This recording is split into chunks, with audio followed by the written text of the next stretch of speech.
Good days to all employers in Hong Kong. My name is Kathleen Constantino, 28 years old.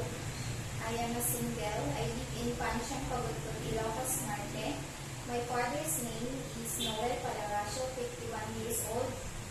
And my mother's name is Ligaya Palaracio, 46 years old. I have one brother and one sister, and I am the second. My religion is Pentecost. And I finished my studies in high school. I also studied in college for almost 1 year as a nursing student. I am an ex-abroad. I worked in Kuwait City for almost 2 years. I served 5 members of the family, 2 adults and 2 children and 1 baby. Why did you intend to work in Hong Kong? Because I want to earn and save money for my brother's study.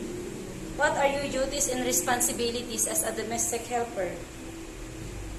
I think the duties and responsibility as domestic helper is cooking, cleaning, care for children, care for elder, and ironing. Can you cook Chinese foods? I don't cook Chinese food, but I'm willing to learn.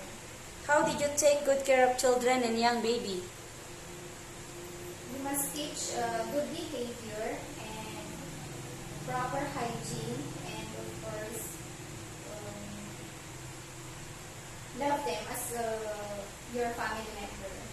Your message to your prospective employers. To my prospective employer, please choose me as your domestic helper. I will try my best. Thank you and God bless.